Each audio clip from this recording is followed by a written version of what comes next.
Hey everyone, I'm back, and today we're going to be talking about GoldenEye. And this movie came out in 1995, and this is the first James Bond film starring Pierce Brosnan. And I've never seen this movie before in its entirety, I believe. I think I've seen bits of it, but not the full thing. Or if I have, then I just completely forgot about it. And I thought this movie was fun overall. It worked for me. I liked the action, especially the practical action. There were elements that I appreciated about the film, and this movie is directed by Martin Campbell, and he later went on to direct Casino Royale, which is my personal favorite James Bond movie. And this one I thought was decent. I liked it overall. I thought it started off really, really strong, and then as the movie progressed, it just started getting worse and worse for me, simply because I just started to care less and less about the story, which is fine and all. Like, when I say fine and all, I'm not saying like me caring about the movie less is fine in and of itself. I'm saying the story itself is fine. Like, there's nothing about the plot of the movie that makes me want to come back to it. If I'm going to rewatch this movie, it's going to be for the action scenes and like the character moments. And I do feel as though Pierce Brosnan does a great job as James Bond. Honestly, he might be my favorite James Bond in terms of what the movie is going for and what it's selling. It's also a very cheesy movie. Like, this is probably the cheesiest James Bond movie that I have personally seen from memory. Like, I haven't seen every James Bond movie. There's a ton that I haven't seen yet, but this one was the cheesiest one out of all of the ones I have seen. And that's either going to work for you or it's going to take you out of the movie, depending on the type of person you are. And the movie looks nice for the most part. Things are well framed and you can tell what's going on for the most part. There are parts where the shots are too close and you can't make out what's going on at all, really. And there's editing choices that do ruin that as well, where it's just way too choppy, and I just feel as though it was kind of distracting. But still, the movie didn't really get bogged down too much by exposition or just uninteresting characters. It's more or less just what I was invested in, and the action, while fun, it did kind of get a little boring for me after a while. And once we got to the third act, that's where I was kind of bored, and I do feel as though by that point it's kind of losing me entirely.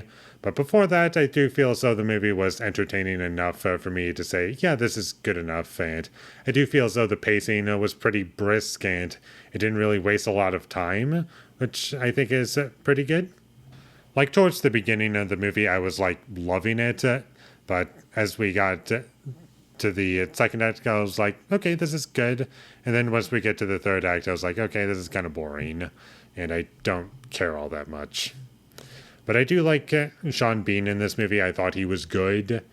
He was kind of entertaining and memorable. And, you know, it's a typical James Bond story. Like, if you like James Bond movies, then I'm sure you'll like it. If you don't care about James Bond, then you're probably not going to like it. One thing that did kind of get on my nerves while watching this movie is just the music.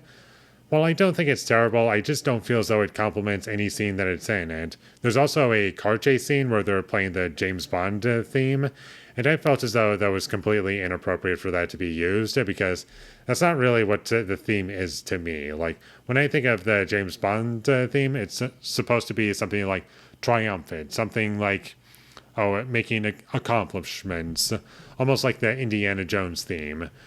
Whereas in this, it's just like, oh, I guess he's destined to like do the right thing and like get out of the situation and be on top of things and all of that kind of stuff. And instead, we just get a movie where it's like, okay, this is happening, and I don't really feel as though there's any consequences to this musically. And I do kind of want to mention really quickly the cheesiness of the movie.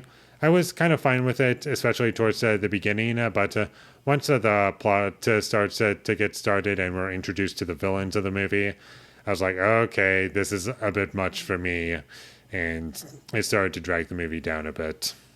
And I do kind of feel as though I'm kind of building up to a big moment where I explain the biggest reason as to why this movie didn't really work for me. But I'm not. It's more or less just my emotional experience that I just didn't really care all that much. It was just a lack of investment for me, and it was just centered around a story in which I don't really care about, and focusing on things that I can do without. The visual effects looked dated and not convincing in the slightest for me.